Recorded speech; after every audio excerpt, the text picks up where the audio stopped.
मी माननीय निवृत्त मुख्याधिकारी माननीय रामदास पाटील सुलतानकर यांना विनंती करतो की आपण या प्रसंगी आपलं मनोगत वाटावं। एक उत्तम संघटन कौशल्य असणारे एक अभ्यासू नेतृत्व माननीय रामदास पाटील सुलतानकर, एकदा जोरात टाळ्या वाजून आपण स्वागत करूया। शहरासोबतच ग्रामीण भागात मोठं संघटन असणारे माननीय रामदास पाटील सुलतानकर।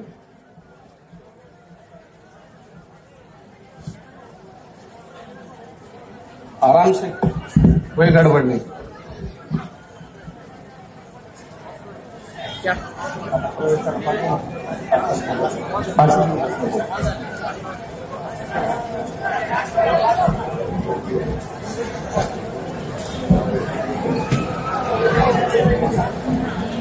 तीन राज्याच्या महाराष्ट्र, तेलंगणा आणि कर्नाटकच्या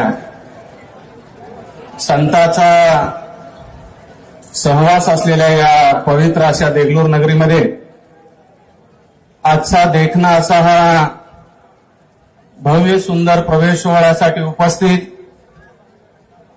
महाराष्ट्राचे प्रदेश काँग्रेसचे अध्यक्ष, आपल्या सर्वांचे लाडके नेते माननीय हर्षवर्धनजी सपकाळ साहेब,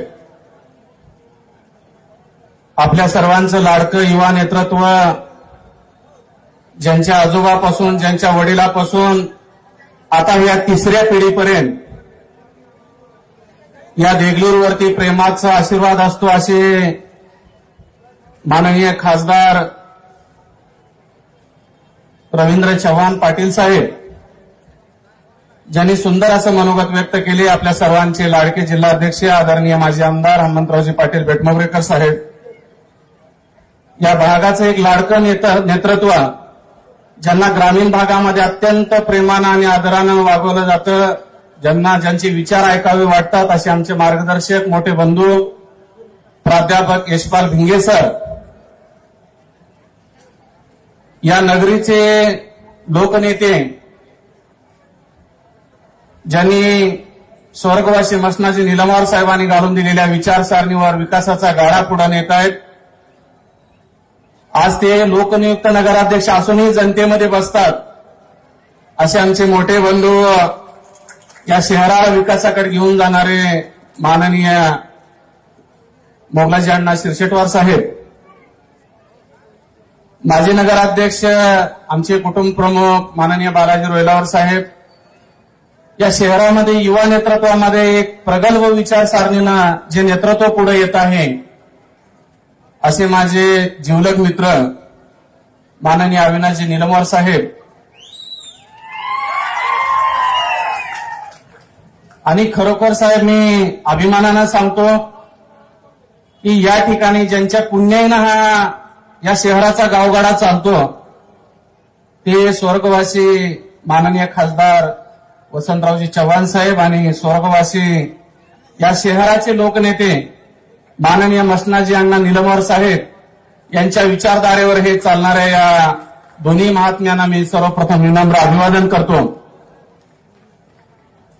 वेळेअभावी व्यासपीठावर आलेले सर्वांना मी परिचित, सर्वांची क्षमा मागतो। सर्व सन्माननीय मान्यवर आणि समोर बसलेले इतक्या प्रचंड संख्येनं या ठिकाणी आलेले सर्व माझ्या माता, बंधू आणि भगिनींनो, माननीय प्रदेशाध्यक्ष साहेबांना मी एक आवर्जून लक्षात आणू इच्छितो की साहेब, हे संतांचं शहर आहे, समाजवादाचं शहर आहे। कितीही अनेक शक्ती या ठिकाणी प्रयत्न केला तरी या लोकांची घट्ट पकड कधीही सुटलेली नाहीये। या शहरांचा एक वेगळा इतिहास आहे। दक्षिण महाराष्ट्राच्या टोकावर असलेलं हे शहर स्वतःची एक संस्कृती अबाधित ठेवून राहिलेलं आहे, म्हणून या शहराचं एक वेगळेपण, महाराष्ट्राच्या पटलावरती एक वेगळेपण आहे। या शहराचं माननीय स्वर्गवासी मसनाजी निलमवार साहेबांनी अनेक जाती धर्मांना सलोखा राखून ठेवण्याचं काम या शहरामध्ये केलं। त्याचाच वारसा पुढे माननीय मोगलाजी अण्णा शिरशेटवार यांनी अतिशय खंबीरपणाने मागच्या 10 वर्षापासून या शहरात राबवत आहेत। माननीय स्वर्गवासी मसनाजी अण्णा निलमवार यांच्या पावलावर पाऊल ठेवत, त्यांचा मुलगा असेल, या ठिकाणी तुम्ही सर्वजण सांगा, आपल्या घरात आग लागली, आपलं पेशंट दवाखान्यात असलं, कोण येतं?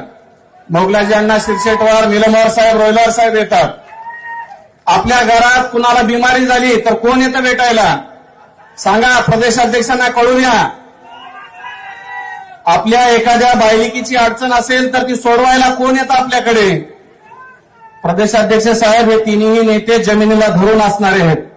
त्यांना कुठल्याही नेतृत्वाचं हे नाही. हे स्वतः टोईलूरवर गावभर फिरत असतात. अगदी मातीशी धरून राहणारे हे आमचे कुटुंब प्रमुख या शहराचा आज गावगाडा एकत्रित येऊन हाकत आहेत. मला अभिमान आहे की या शहरामध्ये माझं लहानपण गेलं. मी इथल्या अपंग शाळेमध्ये शिकलो आणि योगायोगाने मी सांगू शकतो साहेब, मी महाराष्ट्र शासनातला क्लास 1 अधिकारी होतो. योगायोगाने माझ्या गावातच मला नोकरी करण्याची संधी मिळाली आणि या गावचा कोणान कोपरा या गावातला विकासाचा आराखडा आमच्या डोक्यात आहे. या गावातली गरिबींची जाण मला माहिती आहे. या गावातल्या स्लम वस्ती झोपडपट्टीला काय पुनर्विकास करायचा आम्हाला माहिती आहे. या शहरामध्ये भूमिगत गटार योजनेचा प्रकल्प असेल तो आमच्या काळामध्ये डीपीआर गेलेला मला माहिती आहे. या शहरातली पाणी पुरवठा योजनेचा डीपीआर आमच्या काळात गेलेला ते मलाही माहिती आहे. या गाव शहरामध्ये प्रधानमंत्री आवास योजनेमध्ये क्रांतीनगर सारखा एरिया असेल, डाईन गली सरच्या खालच्या झोपडपट्टीतला एरिया असेल, जिया कॉलनीतला असेल, अनेक या शहरातल्या ज्या झोपडपट्टी त्या पुनर्विकसन करून या गरिबाला घरं देण्याचा आराखडा करण्याचं आगामी काळातलं काम या आमच्या सर्व या तिन्ही चारही नेतृत्वाकडून आम्ही करणार आहोत. आमच्या निलवार साहेबांनी सांगितलं 1-2 कामं कमी होतील, पण शहराचा सामाजिक सलोखा हा नक्कीच कायम राहणार आहे. मी तुम्हाला जास्ती बोलत नाहीये, तुम्ही सर्वजण मला ओळखता, पण मी तुम्हाला जबाबदारपूर्वक सांगतो, शहरात तर प्रदेशाध्यक्ष साहेब शहरात आमची ताकद आहे.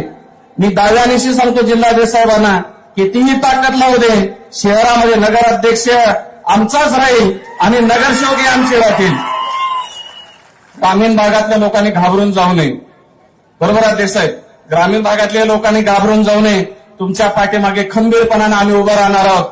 पंचायत समित्या असतील, जिल्हा परिषद असतील, सोसायटी असतील, ग्रामपंचायती असतील, तुम्ही मरगळ झटकून बाहेर येणं आवश्यक आहे. सर्व ताकदीनिशी तुमच्या पाठीमागे आम्ही प्रशासनातल्या ज्या काही अडचणी असतील, मंत्रालयातल्या अडचणी असतील, कुठलीही अडचण असो, आम्ही तुमच्या पाठीमागे भक्कमपणाने उभं राहण्याचा या ठिकाणी प्रयत्न करून या महाराष्ट्राच्या दक्षिण भागातले शेवटचं टोक आहे, या टोकामध्ये काँग्रेसचा बालेकिल्ला, काँग्रेसचं पूर्ववत वैभव मिळवण्यासाठी आपण सर्वजण ताकदीनं प्रयत्न करावं. माननीय प्रदेशाध्यक्ष साहेब, मी हिंगोलीला भारतीय जनता पार्टीमध्ये असताना लोकसभेचं मी काम केलं.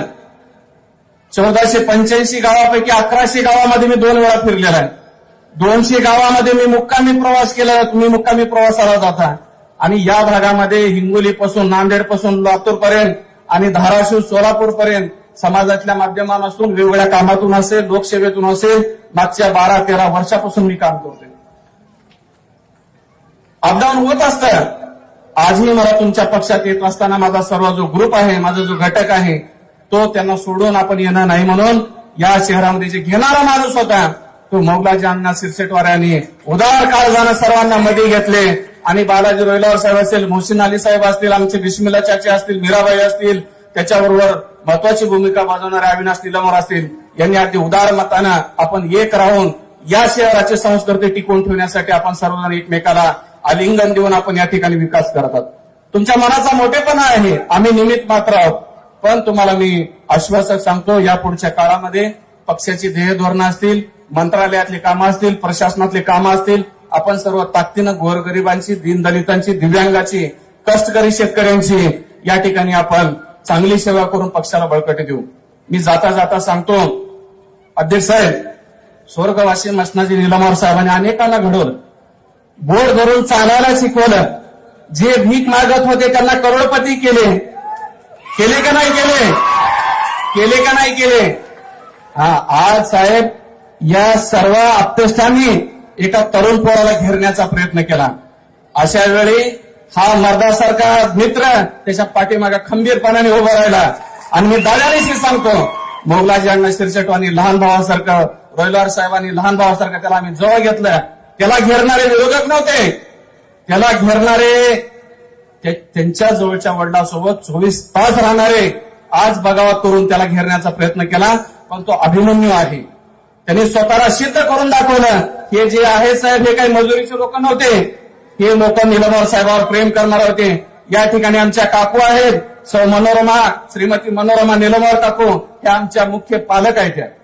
आम्ही अभिमानानं सांगतो की हे जे आम्ही त्याग समर्पण केलंय ते माझ्या मित्रासाठी आणि त्याच्या उत्कर्षासाठी, त्याच्या भविष्यासाठी आम्ही या ठिकाणी काम करतो. आम्हाला विश्वास आहे या शहराचा गावगाडा माननीय मोगलाजी अण्णा शिरसेटवार यांच्या नेतृत्वाखाली, मार्गदर्शनाखाली, रोहिलार साहेबांच्या मार्गदर्शनाखाली, बिस्मिल्ला चाचा असतील, मीराबाई असतील, माननीय मोहसिन अली साहेब आणि इतर सर्व मान्यवर यांच्या सर्वांखाली अविनाशनं हा गाडा सामाजिक सलोखा राखण्याचा घेऊन पुढे जाईल असं मला विश्वास आहे. आणि एक उंद नेतृत्व या शहरामध्ये आहे, त्यामुळे मी काही जास्तीचं बोलत नाहीये. प्रत्येकाची कुंडली काढलं तर इथं दिवस जातो. आपल्याला प्रदेशाध्यक्ष ऐकायचं आहे. जाता जाता मी एकच, मोहसिन अली साहेबांनी एक शेर सांगितले, मला जाता जाता एक माझ्या दोस्तीवरती शेर आठवतंय. हम ना छोडेंगे यार का दामन कभी, हम ना छोडेंगे यार का दामन कभी, यही तो एक हमारी कमाई है. क्या धन्यवाद.